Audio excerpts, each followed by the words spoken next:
Modern history में हम लोग इंडियन फ्रीडम स्ट्रगल को कवर कर रहे हैं और आज हम लोग गवर्नर जनरल और वायसराय के कुछ पॉइंट को कवर करेंगे। इस नोट्स के माध्यम से आपको सारी चीज़ें बहुत कम समय में प्रोवाइड की जा रही है और वही चीज़ें प्रोवाइड की जा रही है जो कि ज़रूरत है, उससे ज़्यादा नहीं।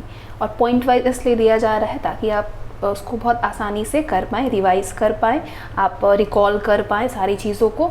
तो आप जानते हैं कि पिछले वीडियो में हमने पूरा आपका 1799 तक की पूरी घटनाएं कवर की हैं और इंडियन फ्रीडम स्ट्रगल में आगे का जो पार्ट होगा वो आपके भारत में ब्रिटिश शक्ति का विस्तार कैसे कैसे हुआ है, ब्रिटिश शक्ति के विस्तार में क्या क्या कारण थे, उसके बाद लॉर्ड क्लाइव का जो द्वैत शासन हुआ था ये आपको पढ़ना है और द्वैत शासन के क्या कारण थे स्थापित होने के, बंगाल पे क्या प्रभाव पड़ा। फिर लॉर्ड वेलेस्ली के बारे में आप जानेंगे जिसकी सहायक संधि बहुत इंपॉर्टेंट है, सहायक संधि से क्या लाभ हुआ, ये सारी चीज़ें आपको जाननी है, पढ़ना है इंडियन फ्रीडम स्ट्रगल में। और लॉर्ड डलहौजी के बारे में पढ़ना है, विशेषता उनकी व्यवगत संधि, व्यवगत सिद्धांत, हड़प नीति, सारी चीज़ें पढ़नी है हम लोगों को। तो चलिए हम लोग शुरू करते हैं पॉइंट वाइज, बहुत ज़्यादा बात नहीं करेंगे, फटाफट से कवर करने के लिए हम लोग, क्योंकि टाइम हमारे पास अब बहुत कम है, मुश्किल से 60 दिन ही आप कह सकते हैं, अगर पूरा बस ओवरऑल ले ले तो 60 ही दिन मान करके चलिए, क्योंकि बाकी समय तो ऐसे ही चला जाता है। तो सारी चीज़ें हमें फटाफट से कवर करनी है। तो चलिए शुरू करते हैं। क्लाइव के समय में असैनिक और सैनिक दोनों सुधार हुए थे। इसका असैनिक सुधार ये था, इसके अंतर्गत क्लाइव ने उपहार लेना और निजी व्यापार बंद करा दिया था और आंतरिक कर लेना अनिवार्य कर दिया था। और सैनिक सुधारों के अंतर्गत क्लाइव ने आज्ञा दिया कि दोहरा भत्ता बंद कर दिया जाए। ठीक है, दोहरा भत्ता बंद कर दिया जाए। इसके बाद 1776 से ये भत्ता केवल उन सैनिकों को ही मिलता था जो कि बंगाल बिहार की सीमा से बाहर काम करते थे, केवल उन लोगों को। इसके बाद अपने प्रशासनिक सुधारों के अंतर्गत हेस्टिंग्स ने सर्वप्रथम 1772 में कोर्ट्स ऑफ डायरेक्टर्स के आदेशानुसार बंगाल में द्वैत शासन की समाप्ति की घोषणा की और राजकीय कोषागार का स्थानांतरण मुर्शिदाबाद से कलकत्ता करा दिया। तो आपसे पूछा जाए कि राजस्व सुधारों को व्यवस्थित करने के लिए कौन सा नियम अपनाया हेस्टिंग्स ने, तो परीक्षण और अशुद्धि का नियम, ट्रायल एंड एरर का नियम अपनाया था। और इसके बाद आपके लिए यहाँ पे इम्पॉर्टेंट ये है कि रेगुलेटिंग एक्ट जो बहुत इंपॉर्टेंट है 1773 का, इसके तहत ब्रिटिश संसद के द्वारा बंगाल में पहली बार आपकी कॉलेजिस्टिक सरकार की व्यवस्था की गई थी। किस सरकार की? कॉलेजिस्ट सरकार की व्यवस्था की गई थी रेगुलेटिंग एक्ट 1773 के तहत में। और इस सरकार में एक अध्यक्ष होता था और 4 सदस्यों का प्रावधान किया गया। तो अध्यक्ष को गवर्नर जनरल का, आपको क्योंकि एक कन्फ्यूजन बहुत होता है गवर्नर जनरल और गवर्नर में, तो उसके जो अध्यक्ष थे वो उनको गवर्नर जनरल का पद नाम दिया गया था। तो वॉरेन हेस्टिंग्स ने 1774 में बंगाल का प्रथम गवर्नर जनरल वॉरेन हेस्टिंग्स को नियुक्त किया गया। तो आपसे पूछा जाए कि बंगाल की बात हो रही है, बंगाल का प्रथम गवर्नर जनरल कौन नियुक्त हुआ, तो वॉरेन हेस्टिंग्स नियुक्त हुआ। और अगर आपसे पूछा जाए कि भारत का प्रथम गवर्नर जनरल कौन था, तो विलियम बेंटिक था। इसके बाद 1834 में लॉर्ड विलियम बेंटिक भारत का प्रथम गवर्नर जनरल बन गया। इसके बाद रॉबर्ट क्लाइव बंगाल का पहला गवर्नर जनरल नियुक्त हुआ। इनका शासनकाल था 1758 से 60 तक, फिर दूसरी बार 1765 से 67 तक। जन प्रशासन की नींव किसने रखी थी? वॉरेन हेस्टिंग्स के द्वारा मजबूती से रखी गई। और ऊपरी संरचना किसने दिया? तो कार्नवालिस ने दिया। इसके बाद एक डलहौजी का बहुत इंपॉर्टेंट क्वेश्चन पूछा जाता है कि मतलब लॉर्ड डलहौजी से संबंधित जो भी चीज़ें हैं, चाहे व्यवगत सिद्धांत हो, लॉर्ड डलहौजी ने व्यवगत सिद्धांत के अंतर्गत 1848 में सतारा, 1839 में जैतपुर संभलपुर, 1850 में बघाट, 1852 में उदयपुर, 54 में झांसी और 54 में आपका झांसी भी है, ठीक है, और साथ ही आपका नागपुर का विलय किया। और 1856 में अवध का विलय किसके तहत? कुप्रशासन के बहाने से किया। ये इंपॉर्टेंट है। 1856 में अवध का विलय किया डलहौजी ने कुप्रशासन के बहाने से। भारत में ब्रिटिश साम्राज्य का संस्थापक कौन था? रॉबर्ट क्लाइव था। अंग्रेजों के विरुद्ध बनारस विद्रोह का नेतृत्व किसने किया? तो अंग्रेजों के विरुद्ध राजा चेत सिंह ने बनारस विद्रोह किया था इनके द्वारा 1781 में किया गया था। और ये जो विद्रोह था बनारस का, इसमें तत्कालीन गवर्नर जनरल था वॉरेन हेस्टिंग्स। इसने अपने सैनिकों के साथ में भाग करके चुनार के किले में शरण लिया था। 15 जनवरी 1784 को एशियाटिक सोसाइटी की स्थापना हुई थी और स्थापना के समय में बंगाल का गवर्नर जनरल कौन था? तो वॉरेन हेस्टिंग्स था। ठीक है, 1774 से 85 तक। इसके बाद सुरक्षा प्रकोष्ठ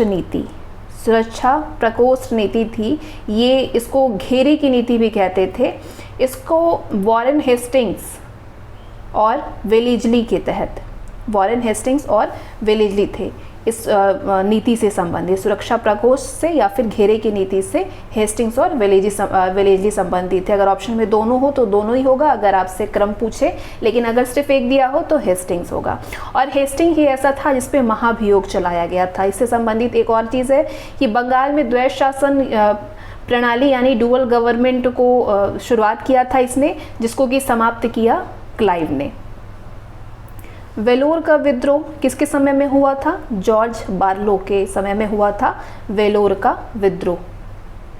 यहाँ पे एक चीज़ और इम्पॉर्टेंट है, इसको बोलते हैं वॉरेन हेस्टिंग, आपके इससे रिंग फेस नीति से भी संबंधित है। ये आपका एक सुरक्षा प्रकोष्ठ का नीति था, उसके बारे में मैं आपको पूरा बता दूं। इसमें आपके वॉरेन हेस्टिंग्स ने मैसूर और मराठा के साथ में युद्ध किया और जो बाकी भारतीय रियासतों के साथ में भी बराबरी की पदवी प्राप्त करने की भावना से किया था। इस समय कंपनी ने अपने राज्य के चारों ओर और मध्य राज्य बनाने का, मतलब चारों ओर से मध्य राज्य बनाने का, बफर स्टेट बनाने का प्रयत्न किया था। तो कंपनी का उद्देश्य केवल अपने राज्य की रक्षा करना ही नहीं था, बल्कि हम ये सभी कह सकते हैं कि अपने पड़ोसी राज्यों की सीमाओं की रक्षा करो ताकि कि अपनी सीमाएं सुरक्षित रहे। तो इसलिए ये हुआ था। और ये जो हेस्टिंग्स हैं ज़्यादा कुछ ज़रूरी नहीं है, लेकिन हाँ ये आपके लिए ज़रूरी है कि रिंग फेस की नीति से कौन संबंधित है? तो हेस्टिंग संबंधित है और हेस्टिंग पे ही महाभियोग चलाया गया था। द्वैध शासन प्रणाली को किसने समाप्त किया था? वॉरेन हेस्टिंग्स ने समाप्त किया था। बंगाल में द्वैध शासन प्रणाली किसके द्वारा लागू किया गया था? तो हेस्टिंग के द्वारा लागू किया गया था। और आपसे पूछा जाए कि ऐसा कौन सा गवर्नर जनरल था जिसको कि महाभियोग का मुकदमा चलाया गया? तो वो हेस्टिंग ही था जिसपे कि महाभियोग का मुकदमा चलाया गया था। और कौन सा ब्रिटिश संसद में महाभियोग का मुकदमा चलाया गया? तो ये भी आपका आंसर हुआ कि महाभियोग का जो है वो हेस्टिंग के ऊपर चलाया गया था। ठीक है, इसके बाद आगे है कि भारत में न्यायिक संगठन की स्थापना किसने किया है? तो कार्नवालिस ने किया है। दीवानी और फौजदारी न्यायालय के श्रेणीबद्ध संगठन के जरिए न्याय प्रदान करने की एक नई व्यवस्था की नींव रखी गई थी। तो इस व्यवस्था को वॉरेन हेस्टिंग्स ने शुरू किया था। अगर पूछा जाए शुरू किसने किया था तो आप कहेंगे वॉरेन हेस्टिंग्स ने, मगर कार्नवालिस ने इसे और सुदृढ़ बनाया था। इसके बाद 1793 ईस्वी की कार्नवालिस संहिता शक्तियों के पृथक्करण के सिद्धांत पर आधारित थी, जिसके तहत कर और न्याय प्रशासन को पृथक कर दिया गया। तो यहाँ पे आपके लिए इंपॉर्टेंट सिर्फ इतना है कि संगठन की स्थापना किसने की? तो कार्नवालिस ने शुरू किया गया, तो हेस्टिंग्स ने शुरू किया था। ठीक है, और इसके बाद एक चीज़ और यहाँ पे बनता है कि भारत में प्रसन्न विदा बल सिविल यानी कि कॉन्वेंटेड सिविल सर्विसेज ऑफ इंडिया यानी CCS ऑफ इंडिया का सृजन किसने किया था? जो कि कालांतर में भारतीय सिविल सेवा के नाम से भी जानी जाती है। तो वो किया था आपके कार्नवालिस ने, जो कि भारतीय सिविल सेवा के नाम से भी जानी जाती है। और एक चीज़ और पूछा जा सकता है कि भारतीय लोक सेवा का प्रवर्तन किसने किया है? तो कार्नवालिस ने किया है। तो इतनी चीज़ें कार्नवालिस से संबंधित है। नेक्स्ट है 18वीं शताब्दी के उत्तरार्ध में कंपनी बहादुर की शान शौकत का जो स्थानीय प्रतिनिधि होता था उसको क्या कहते थे? तो उसको दरोगा कहा जाता था। कार्नवालिस की कब्र कहाँ पे है? कार्नवालिस की कब्र गाजीपुर में है। लॉर्ड वेलेस्ली के द्वारा लागू की गई सहायक संधि की व्यवस्था में क्या क्या था?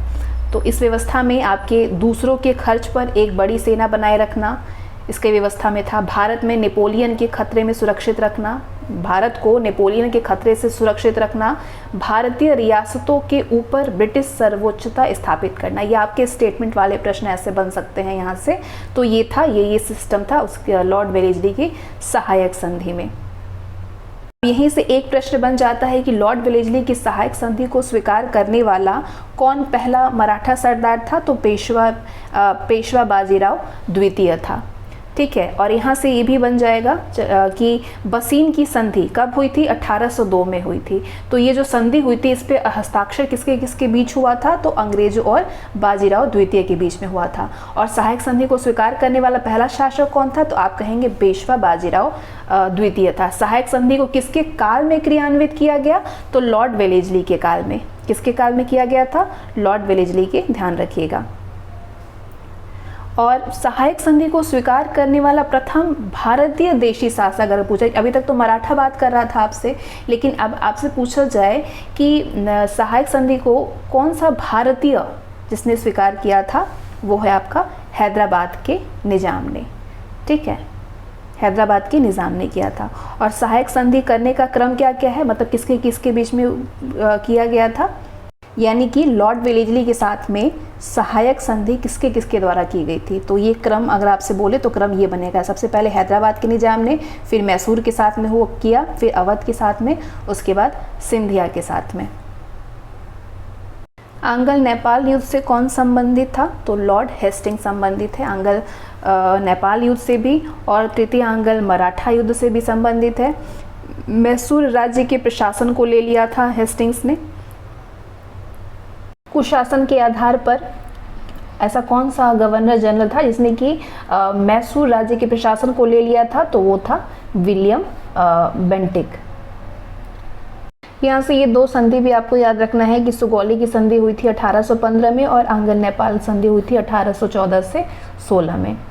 अब ठगों के दमन से संबंधित कौन है? तो कैप्टन स्लीमैन संबंधित है ठगों के दमन से, या फिर ठगों का उन्मूलन किसने किया आपसे पूछा जाए तो आप कहेंगे कैप्टन स्लीमैन ने किया था।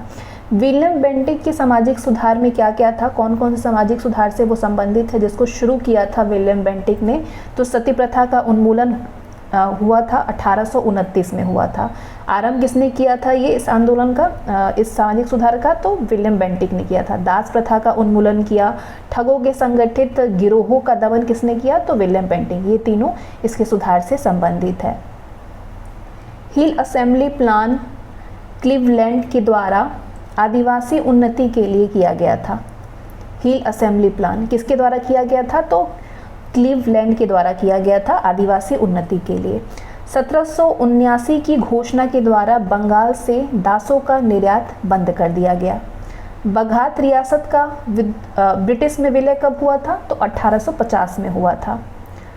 इसके साथ ही आपसे सिंध, अवध, सतारा को अंग्रेजों ने अपने क्षेत्र में मिला लिया था। अवध को कब मिलाया?